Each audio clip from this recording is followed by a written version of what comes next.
Aquí arrancamos con la información. Antes de definir su política pública anticorrupción, el gobierno realizará una consulta ciudadana entre enero y marzo de 2022, con el fin de delimitar estrategias. Así lo aseguró el consejero de gobierno Luis Verde Soto. Analistas coinciden en que esta comisión debe vigilar también las actuaciones del actual gobierno.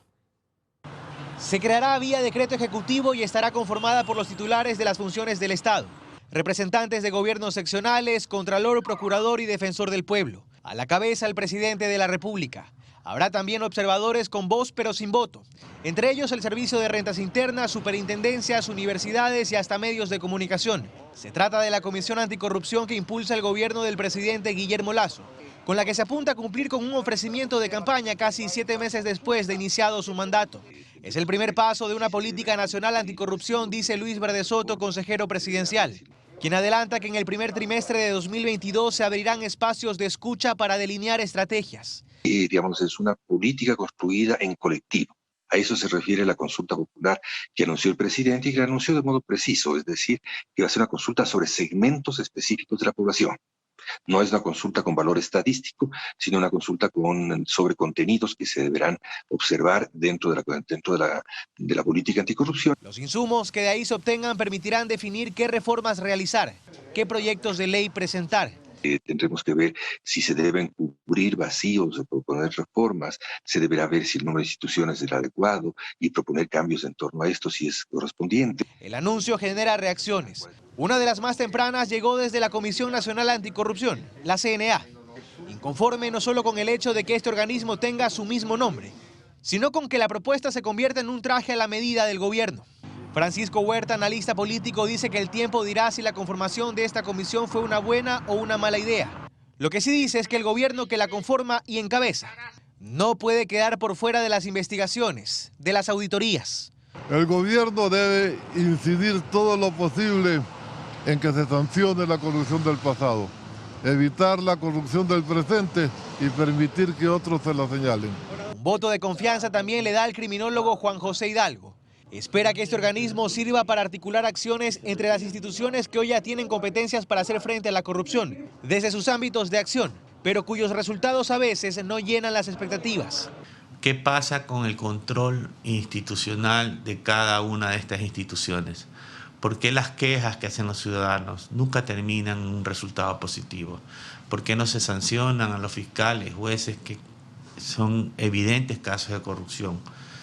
Cosas que uno no entiende. Luis Verde Soto adelanta que en el ámbito de acción de este organismo se procurará que no haya conflicto de competencias, como ocurrió apenas en el gobierno anterior, entre la desaparecida Secretaría Anticorrupción y la Fiscalía.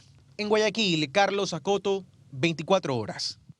Le contamos ahora que las madres ya no tendrán preferencia sobre la tenencia de menores de 12 años. La Corte Constitucional declaró inconstitucional 2 artículos del Código de la Niñez y Adolescencia que estipulaban que al momento de definir la tenencia de los hijos, la preferencia debe ser sobre la madre.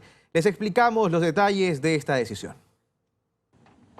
La sentencia fue emitida el pasado 24 de noviembre, pero apenas fue publicada este viernes.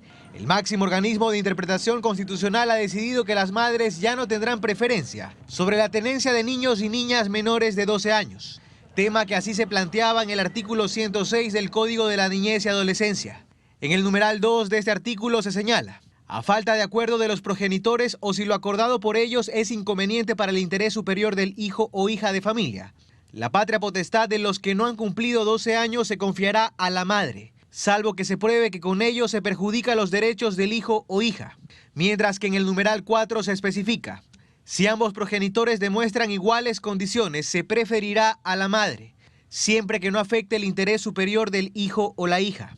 Ambos numerales pasan a ser inconstitucionales, pues a criterio de la Corte estas disposiciones eran discriminatorias. A través de un comunicado, el organismo aseguró que esta sentencia apuesta a la necesidad de combatir estereotipos de género y la desigualdad en el ambiente doméstico, buscando el cumplimiento de la corresponsabilidad parental. La Corte Constitucional dispuso además al defensor del pueblo que, tomando en cuenta los puntos de vista de la sociedad civil, elabore un informe y que éste sea puesto en conocimiento de la Asamblea Nacional para que se adecúe, según lo indicado, el Código de la Niñez y Adolescencia. En Guayaquil, Carlos Acoto, 24 horas.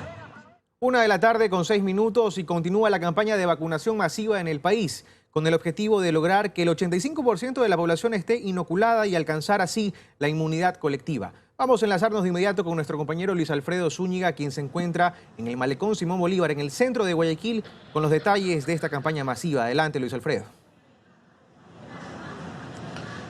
Carlos, amigos televidentes, ¿cómo están? Muy buenas tardes. Efectivamente, son la 1 de la tarde ya con 6 minutos y como lo pueden observar, a esta hora nos encontramos formando parte de lo que se ha denominado el vacunatón, esta campaña de vacunación masiva que se va a realizar durante este fin de semana, sábado y domingo. A esta hora nos encontramos en el punto de vacunación del Malecón 2000, en donde están llegando personas de diferentes edades, y algo que llama mucho la atención y que se ha visto en las últimas semanas, en los últimos días, es que hay bastante presencia también de padres de familia con sus hijos. Recordemos también que ante algunas medidas, también algunas personas, algunas instituciones educativas que volvieron a clases.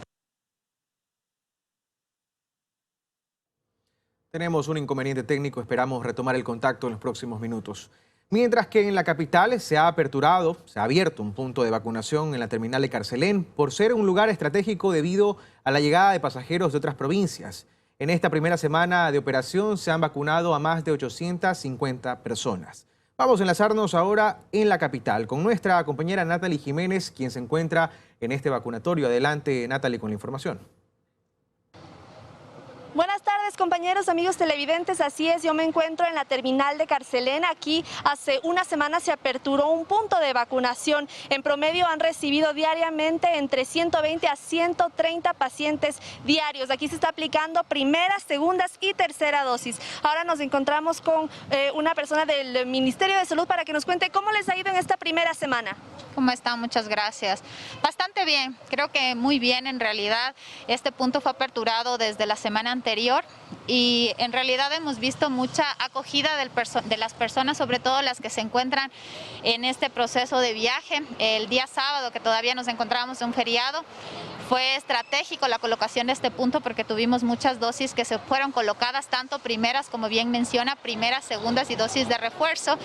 Este punto va a permanecer abierto durante este mes de diciembre, de lunes a domingo, en el horario de 8 a 4 de la tarde. Entonces invitamos a la ciudadanía para que pueda acceder a este punto de vacunación, ¿sí? Y pueda optar por su primera, por su segunda o su dosis de refuerzo. Esta es la única terminal que actualmente cuenta con un punto de vacunación. En el sector norte, por el momento, sí. Sin embargo, también invitamos, porque en el centro comercial, el Condado, también se aperturó un punto y que también va a estar abierto de lunes a domingo, entonces también la gente puede optar por este punto para vacunación, ¿no? ¿Cuáles son los requisitos para acceder aquí a la vacuna? Los requisitos se mantienen como en todos los puntos de vacunación. Es importante recordar a la población que deben acudir con su certificado de vacunación, ya sea de la primera, segunda dosis, para la colocación de la dosis de refuerzo o en su defecto la colocación de la dosis que necesite, ¿no? ¿Qué pasa si no tiene el certificado, se le perdió?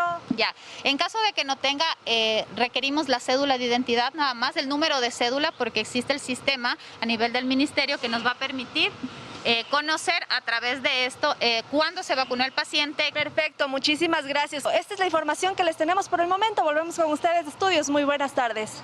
Gracias, Natalie, por la información. Excelente tarde para ti también. Le contamos ahora que las autoridades y los médicos piden evitar las reuniones masivas durante estas épocas festivas. Ya se ha registrado un aumento de casos en las últimas semanas y este tipo de actividades pueden empeorar la situación epidemiológica, es lo que advierten.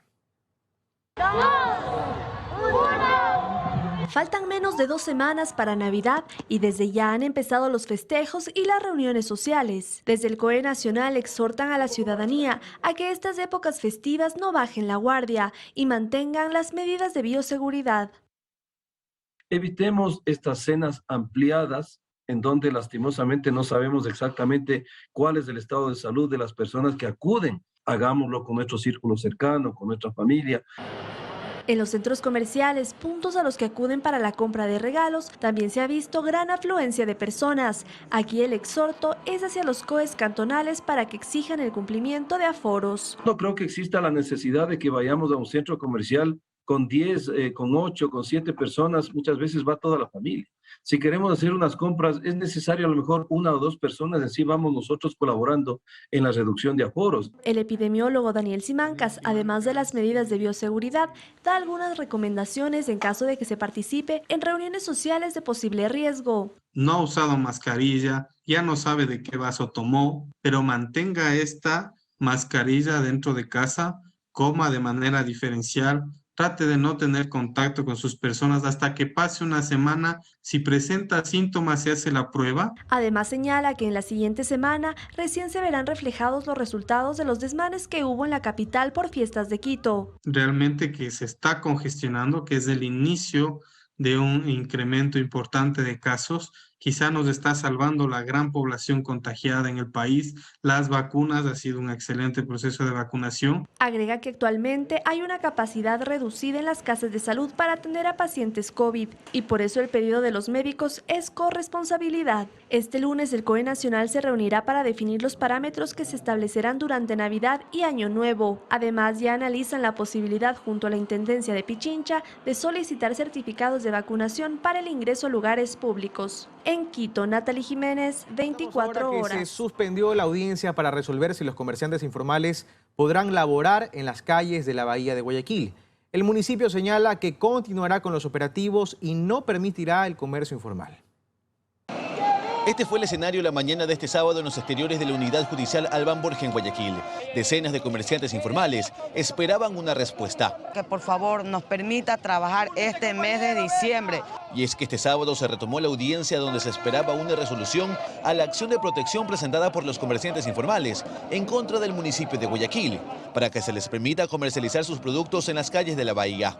Sin embargo, tras más de 2 horas, la diligencia nuevamente se suspendió. La próxima audiencia es para el próximo sábado a las 11 de la mañana. Mientras la diligencia se retoma, el Tribunal de Garantías Penales señaló que las medidas cautelares otorgadas el pasado 3 de diciembre a los informales continúan. Entre ellas, que se les permita vender en la zona. Pero el municipio no ha permitido que se ejecute, pues han hecho grandes operativos, impidiendo que se apuesten los informales en la bahía. La competencia exclusiva, y eso lo deben conocer los jueces que están tratando el caso, de decidir en qué lugar se puede o no se puede vender, es de los GATS. La alcaldesa Cintia Viteri señala que los operativos continuarán. Y se seguirán realizando los operativos necesarios. Yo seguiré cuidando el orden, la seguridad de los guayaquileños. Según la resolución de los jueces, la medida cautelar para que se les permita vender en la bahía era hasta que exista un proceso de reubicación. La alcaldesa señala que eso ya se ha dado. Existen 1000 puestos libres en los mercados donde pueden ocuparlos, pero algunas personas prefieren vender en los lugares como la bahía, alrededor de la bahía. Sin embargo, los comerciantes informales señalan que esto no es así. Y en la audiencia del próximo sábado, el municipio tendrá que mostrar los documentos que respalden la reubicación. La reubicación ya operó, por lo tanto feneció esa medida cautelar por el hecho de haber cumplido con ese condicionante para su terminación. Mientras tanto, los comerciales informales señalan que el lunes acudirán a trabajar. Luis Alfredo Zúñiga, 24 horas. Y tenemos buenas noticias. El comercio en el último trimestre del año ha repuntado. Así lo señalan los representantes de ese sector. Sin embargo, hay vendedores que aún ofertan artículos que no se comercializaron meses atrás por la pandemia. Otros sí se han abastecido con nuevos productos.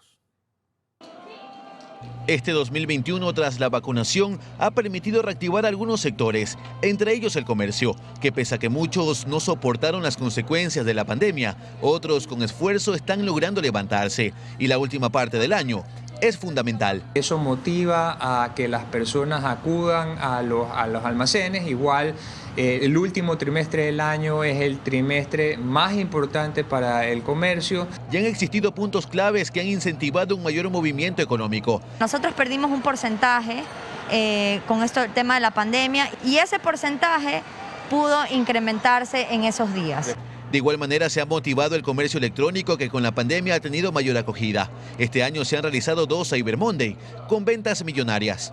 El comercio electrónico en el Ecuador se ha incrementado desde 2.300 millones de dólares en facturación del año 2020 a 2.800 millones de dólares en facturación en el año 2021. Pero los comerciantes señalan que no todo es color de rosa, pues la realidad es que el 2020 fue duro y aunque hoy están vendiendo, Parte de lo que se ofrece son productos que no se lograron comercializar el año anterior. Los comercios están haciendo grandes esfuerzos por mantener los inventarios o los precios finales al consumidor bajos. Mientras que hay otros que han tenido mejor suerte y se han abastecido para cumplir con la demanda de sus clientes. Es mercadería nueva, sí, claro, me abastecí. Muchas de las tiendas, por ejemplo, de tecnología y de hogar, tuvieron que abastecerse mucho más. En lo que sí coinciden es que la importación de productos ha sido complicada por la escasez de transporte marítimo, derivado de la pandemia. Y los que se importan se enfrentan a costos muy elevados por el flete.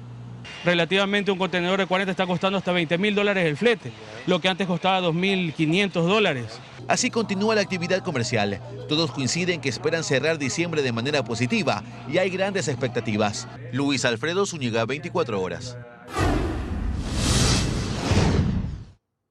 Otros temas. Autoridades de diversos ministerios realizarán una visita técnica y mantendrán una mesa técnica interinstitucional para articular acciones ante la erosión registrada en el río Piedra Fina, uno de los afluentes del río Quijos en la provincia de Napo, que ha producido afectaciones en la vía Baeza-Lago Agrio y que podría poner en riesgo la infraestructura del sistema de transporte de petróleo del país.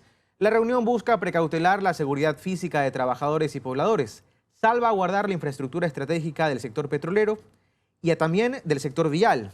Esto ocurre en la zona, además también de proteger el ambiente.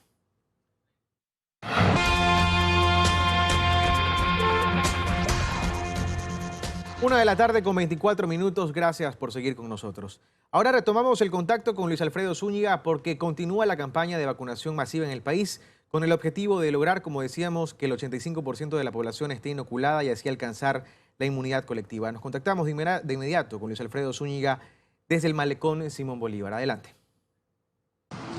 Así es, Carlos, amigos, muy buenas tardes. Retomamos el contacto desde aquí, como les indicábamos, en el punto de vacunación del Malecón 2000 en el centro de Guayaquil. Uno de los puntos habilitados en la ciudad y en la zona 8 que comprende Guayaquil, Durán y San Borondón para esta jornada de vacunación masiva que para este fin de semana se la ha denominado la vacunatón.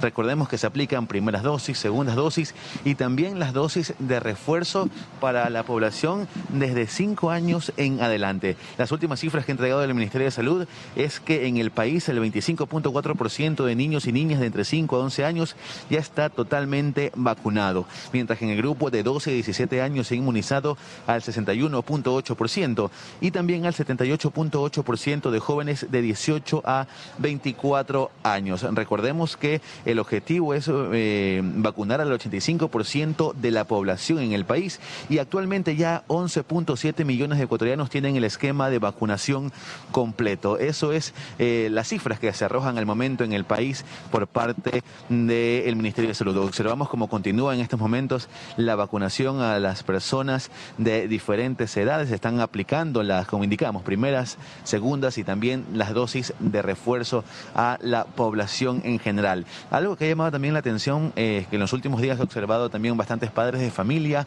con sus hijos acudiendo a vacunarse. Vamos aquí a preguntarle a quien se acaba de vacunar. Amigo, importante aplicarse la vacuna frente al COVID-19. Sí, por supuesto. Esta es mi tercera dosis.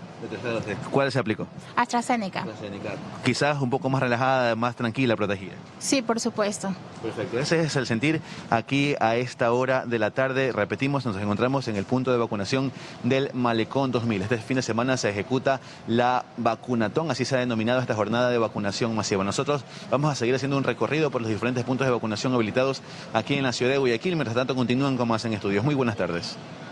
Excelente, Luis Alfredo Zúñiga, gracias por la información. En buena hora que la población entienda la importancia de recibir una dosis de refuerzo frente a la expansión de una nueva variante que todavía no ha sido confirmada en el país. 1:26 p.m, vamos ahora con otros temas. Le contamos que Alex Cuenca, un agente de la Policía Nacional de 32 años, fue asesinado lamentablemente este viernes en Pasaje, provincia del Oro, en medio de un operativo que se ejecutaba. Al ingresar a un domicilio en busca de 2 sospechosos, fueron recibidos con disparos que impactaron al uniformado. La policía respondió y capturó a los sujetos que fueron puestos a órdenes de la justicia, en tanto que el cuerpo del agente fue trasladado a Machala, donde se levantó una capilla ardiente. La institución extendió sus condolencias a la familia y condenó este hecho de sangre. Hemos participado en la capilla ardiente, en la misa de honras y todas las exequias que corresponden. Obviamente nos sentimos afectados, la Policía Nacional está en luto, nuestro mando institucional así lo ha manifestado, así se ha expresado. Hasta aquí las noticias, amigos. Gracias por acompañarnos. Más información a partir de las 20 horas. Siga en sintonía de Teleamazonas.